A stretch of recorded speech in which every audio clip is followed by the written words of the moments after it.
قبر میں ہم جائیں گے، 3 سوال ہوں گے، تیرا رب کون ہے، تیرا دین کیا ہے، اور تیرا نبی کون تھا۔ قبر کے 3 سوالوں کا ذکر ابو داود میں ذکر ہے کہ قبر میں 3 سوال ہوں گے، تمہارا مالک کون ہے، اللہ کون ہے، دین کیا ہے، اور تمہارا نبی کون تھا، آقا کے بارے میں تمہارا کیا نظریہ ہے۔ احادیث میں صرف ابو داود میں یہ حدیث موجود ہے، یا اس سے کم احادیث کی کتب میں یہ حدیث موجود ہے، لیکن بخاری شریف میں اور مسلم شریف میں آپ کو 3 سوال نہیں ملتے، صرف 1 سوال ملتا ہے۔ بخاری شریف اٹھائیے، باب الجنائز، کتاب الجنائز میں پڑھیے کہ اس وقت صرف 1 سوال کیا جائے گا کہ تاجدار مدینہ کے بارے کیا کہتے ہو۔ بڑی ذمہ داری سے عرض کر رہا ہوں، وجہ کیا ہے؟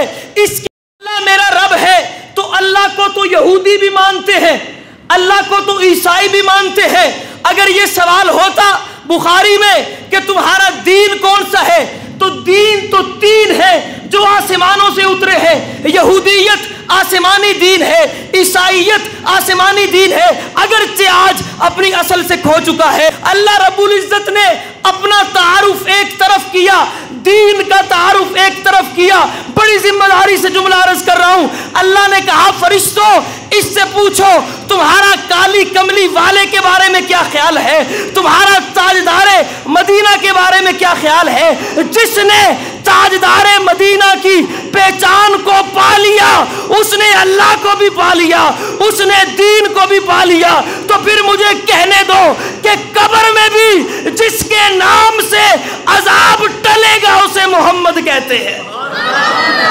تہذیب عبادت ہے سراپائے محمد، تسلیم کی خوشبو چمن آ رہا ہے محمد، تنظیم خدا ساز تمنا محمد، منشا جو خدا کا وہی منشا محمد، جس دل میں ہے اللہ وہی رہتے ہیں وہ بھی، کہتا ہے جو اللہ وہی کہتے ہیں وہ بھی۔